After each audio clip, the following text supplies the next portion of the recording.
Hello everyone, welcome to my political journalism news channel. The story for today is back in November. The Prime Minister seemed to suggest he had some influence over petrol prices. Inflation was taking off in the United States and Scott Morrison was pointing to the Australian experience and his superior ability to keep prices down.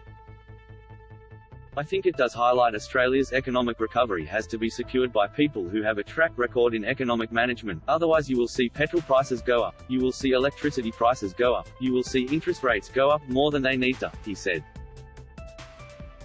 At the time, some of the Prime Minister's colleagues were uneasy about this line of attack, particularly those with long memories.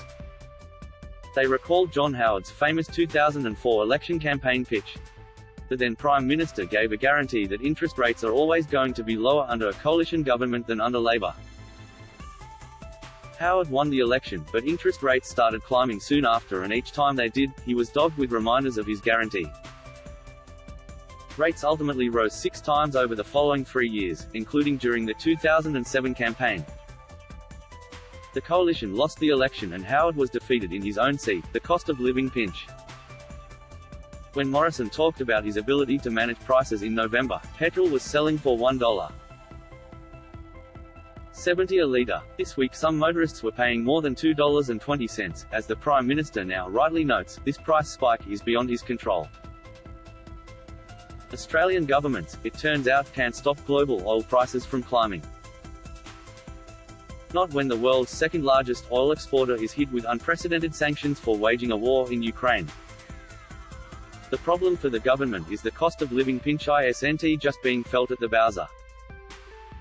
Companies from Arnott's to SPC, Tip Top and Bega Cheese are all warning their prices will have to rise as input costs climb. It's hard to pin all of the blame on Putin. The government has a strong economic story to tell when it comes to Australia's COVID recovery. Growth is stronger and unemployment is lower than most had expected. Inflation here isn't nearly as high as it is in the United States or the United Kingdom, at least not yet. But that doesn't mean rising prices aren't biting. Even Morrison's quiet Australians would be feeling the impact. The first task for the Prime Minister is to show he gets it. 6 weeks ago, Morrison couldn't name the price of bread or petrol when asked at the National Press Club. "I'm not going to pretend to you that I go out each day and I buy a loaf of bread and I buy a litre of milk," he said. Now the Prime Minister has those figures, particularly the daily petrol price, front of mind and cites them unprompted.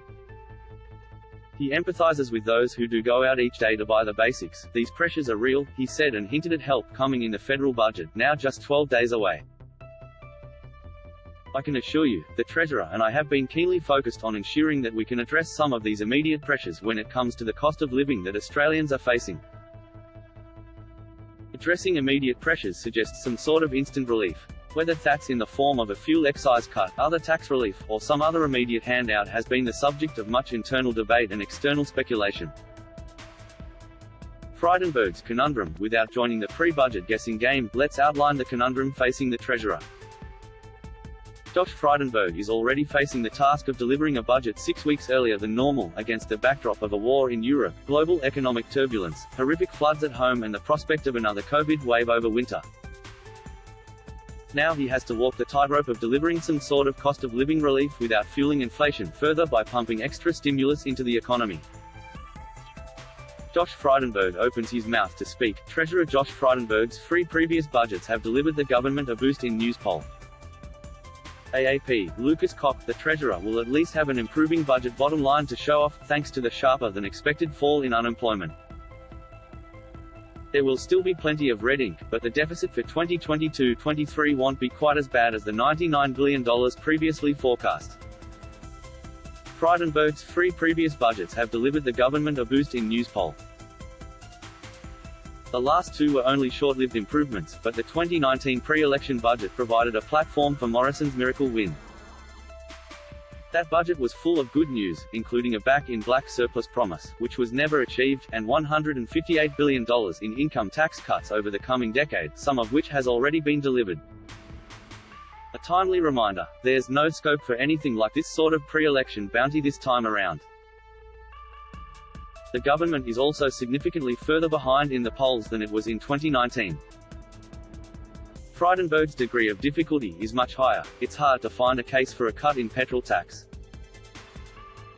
Cutting petrol tax to bring down the cost of living used to be the political version of a joke. But no one is laughing now.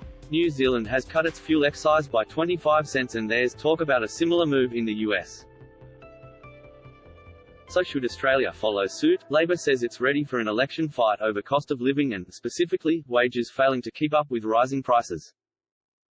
The Prime Minister, too, says the campaign will be about economic management and who's best to manage the pressures on rising interest rates. The next set of official inflation figures, the March Quarter Consumer Price Index, will be released on April 27, midway through the election campaign.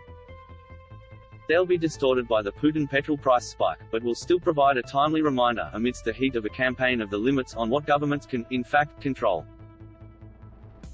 That is all for today news. Thank you for watching to my channel. Please be sure to leave your comment and subscribe below for more news update.